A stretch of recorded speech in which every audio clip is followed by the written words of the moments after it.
welcome to the Hammock Pad. If you're tuning in for the first time, I welcome you. I really appreciate you being here. And if you're a regular FM honey, you are greatly appreciated. I welcome you back. In today's video, I will be talking about the things that you need to consider before moving to the UK, especially if you come to teach in the UK. The things that I wish being here now is the things that I wish I knew before I actually came here. And I feel like all these things will give a person an opportunity to reconsider their decision before coming to live in the UK.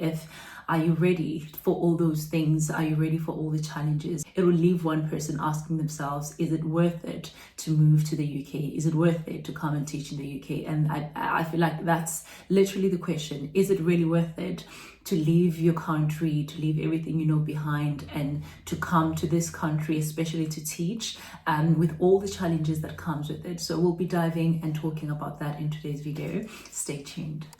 And it's funny how a couple of days ago I came across this video on TikTok, which actually inspired me making this video today. There was this lady, she was saying she lives in Berlin, and she was like, can we people who live abroad or who are working outside our native countries, can we actually be honest about how hard it is to live abroad? How hard is it to live in a country that is not yours, where you will experience like multiple cultural shocks, where the culture is different, the ways of doing things is different. Can we actually be honest about, you know, the challenges that we face? Because we have made this thing of living abroad so glamorous, because we like posting obviously the good side. And most people, I would actually agree with that, most people tend to post the good side of living abroad, and then the challenges that comes with it, they tend to hide them under the carpet. And I feel like it's very important for people to know what to expect when they get into that particular country, especially in the UK, because I'm in the UK, which is easier for me to talk about because I have personally experienced those challenges. It's not as easy as we make it seem. It's not as glamorous as we make it seem on our posts on Instagrams or whatever. But can we actually talk about the challenges and the hardships that comes with leaving everything you know behind and starting this whole new life in a different country? And like I said, which kind of like inspired today's video, I will be talking about those challenges that I personally have experienced, and if I would honestly advise someone to come and live in the UK. So yeah. So the first thing I want to talk about is like the moving costs, obviously. And you guys know that moving to the UK, you spend a ridiculous amount of money. The moving cost is very expensive. If you move alone, you spend over 100,000 rands. If you move with family, over 200,000 rands, which is like, for me, is insane. You know, why would I initially want to spend so much money, you know, moving to this country? And it will make one person to reconsider, be like, is it really worth it? To be honest, I don't think it's fair. You know, I believe that companies or the schools, if you're coming to teach, should meet you halfway. You know, if you were to spend like 100,000 South African rands coming to the UK, I believe that they should meet you halfway, you know, half the cost, and then you pay half the cost, because they need people to come and work in the UK. They need teachers. They need like science teachers. They're in desperate of maths teachers. They're in desperate of language teachers. So for me, that's like the first thing. It's ridiculous for me to spend this amount of money for, yeah, it's great that I'll be getting a job, but also they need me, you know, they need these professions. So I think it would be fair if they would actually meet you halfway in terms of covering the moving costs. So another huge thing, it's like the cost of living. I think like everybody knows that the cost of living in the UK is like insanely high. So yes, you will spend all this amount of money moving to the UK only to find out you living, you know, the daily essentials are expensive. And obviously moving here, when you see your salary, when you compare your salary to your own country's salary or currency, it's going to be very high, and you have all these great plans that these are things that I'm going to do. And what they don't tell you is that the cost of living is expensive. It's high. You're going to spend most money towards rent. You're going to spend most money towards the bills. You're going to spend most money towards council tax. You also pay council tax. You're going to spend most money towards like daily essentials like food. These things are insanely expensive, and I feel like I did see online before I moved here that the cost of living is high, but then having like a personal experience with that now, I actually see how high is it. And I remember when I was still back in South Africa, when I first initially signed my contract and I saw the salary and I was like, I converted it to South African rands. I was like, oh, so much money. This is what I'm gonna do. In 2 years, this is what I'm gonna do. In 5 years, I'll be up there. And coming here, reality is you can have all these great plans, but tell you what, you're not gonna achieve them in the time frame that you have set to achieve them by, because the cost of living, obviously, you have to spend so much money towards rent. You're gonna have to spend so much money towards paying utilities. You're gonna have to spend so much money towards like food. Little things like food is expensive. At the end of the day, these are essentials. You need these things to get by daily. So whether expensive or not, you still have to buy it. So yeah, cost of living is something that you need to consider. It's very expensive. Even like small things are expensive. If I compare it to South African rents or to things in South Africa, it is quite high. So yeah, that's like one thing you need to prepare yourself for. Do have your plans, but don't expect to achieve them by the time that you have set to achieve them. Another big thing that you need to prepare yourself for coming to the UK is like the weather. Okay, the weather here, it's horrible. You know, I've always heard that British weather is bad, but I did not know to this extent. It's devastating, it's depressing, it's horrible. You know, I feel like that's one thing I do not like about living in the UK, the weather. It's always so gloomy, we hardly even get the sun, we have to take vitamins D every single day, and I feel like you need to be prepared to experience things like seasonal depression, which is really devastating, especially in winter. You know, you wake up in the morning, you go to work at 7:30, it's dark outside, you come back in the afternoon around 4:30, it's dark outside, and obviously the only thing you're going to do is take a shower, you have dinner, you go to bed. Tomorrow again, it's the same thing. You go to work, it's dark, you come back, it's dark, you take a shower, you have dinner, you go to bed, which is like kind of like very depressing. And we have days where you experience like 4 seasons in a day. You wake up in the morning, it's a bit sunny. During the day, it changes. It rains. In the afternoon, it becomes cloudy. In the evening, it's cold. It's like madness. You know, I find myself missing home more often, especially in winter. I'd be like, I have days where like, I wish I was home. I wish I was home. I wish I was home, because you get so devastated, even emotionally.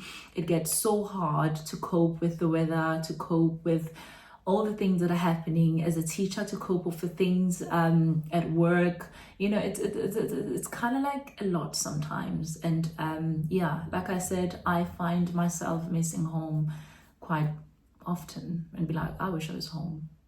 Another thing, I just want to put it out there, for me personally, it doesn't really affect me, but if you are like I've said this before in my previous video, in one of my videos, and I was like, people here are very kept to themselves, which is like a good thing for me, and it's hard to make friends, and because I'm an introvert, I do not mind that. I don't mind not having friends. You know, I go to church, I meet people at church, I attend Bible studies, which is really good for me. It's something that I need. But if you are a person who likes friends, who likes hanging out, who likes going out to clubs and all that, you're gonna have a problem. So it's very hard making friends here. It's very hard meeting people and actually talking with people to that extent of developing a friendship with them. So yeah, loneliness. So be prepared to experience loneliness. You're gonna be so lonely. You're gonna be so depressed. And well, for me, like I said, it's something that I do not mind. I love being alone. I'm not really a groupie person. So it's an aspect that I don't mind, but I've seen people complaining, you know, even online, be like, oh, it's so hard to make friends here. It's so lonely. It's so depressing. You know, you feel all alone by yourself. So it's something you need to prepare for. If you come alone, I think it's better if you come with a family, because you're going to have your family. But if you are like me, you come all by yourself, it's going to be very hard to make friends. You're gonna have to do life alone pretty much most of it. You will have friends maybe at some point, I don't know how you get to make friends here, to be honest, because I've never made any friends. You know, I have my colleagues. I know that I have people that I can talk to if I need to talk or anything else. But in terms of like developing a strong friendship, like besties and all that, nah. It's something that I'm really not interested in. And even like British people, they do not, it's hard for them to make friends as well, because most of them, they meet their friends in secondary school, you know, they grow up together and then they continue with their friendships even outside school. So that's how they get to have friends. It's hard to make friends. It's hard to actually interact and communicate with people or with intentions to create like friendships. So one thing you should be prepared for: loneliness. It's very lonely and you're going to be depressed most of the time. So yeah, just prepare yourself for that. Another thing that you need to consider before moving to the UK, especially if you come to teach, I feel like I've talked about this in every single video, but I cannot emphasize enough for you to prepare yourself for behavior of the kids. That the behavior is different from what you're used to. It's different from South African behavior. And I think it helped me come here without a teaching experience. It helped me because this is the only thing that I know. This is the only teaching that I know. This is the only behavior that I know. I did a couple of teaching practices in South Africa, but after graduation, I instantly moved to the UK. So for me, I would say that is advantageous because I didn't come here with any expectations. Coming here, I didn't like, okay, this is what I know, this is what I expect, this is how I'm gonna run my classroom, you know, and seeing people that I came here with from South Africa, or people who moved from South Africa teaching here, even in the same school that I work in. There are a couple of people who've went back home. There are a couple of people who've moved to different countries. And there are like British people from here who are every day quitting teaching job. And I feel like for me, it hasn't been really that hard because this is the only thing I know. This is the only thing I'm familiar with. And also it helps that I'm passionate about teaching. I'm passionate about kids. I love kids. I love working with kids. So for me, it has been bearable. But at the same time, I know that, oh no, this is not how kids are supposed to behave. You know, you respect an adult. You know, here they do not regard you as an adult in a classroom, which is sometimes can be a bit frustrating, and which I understand sometimes it pushes people towards even an extent of quitting the job. So I feel like, I don't know, it's my own perspective. I feel like people who tend to quit their teaching job are people who came in for the wrong reasons, either for money or anything else.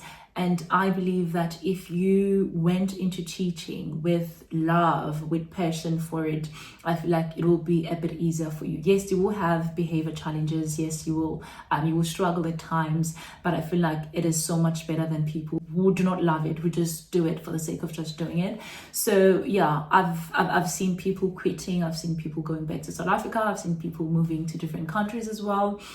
So the behavior is challenging, and sometimes not in a sense of kids being disrespectful towards you, just refusing to do things, refusing to follow instructions, refusing to listen. So yeah, you need to prepare yourself for behavior if you want to come and teach in the UK. It's really bad. You know, there's no other way to mince it. There's no other way to sugarcoat it. There's no other way to put it. It is bad. You know, you will need to deal with that challenge.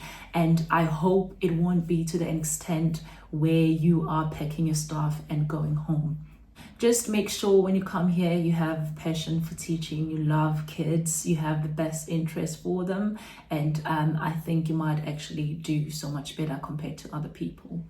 Yeah, overall, it's a good place. Overall, it's a good country, except for those things that I've just pointed out. Those are like a huge things that were like a shock to me. Those are the things that I wish I knew.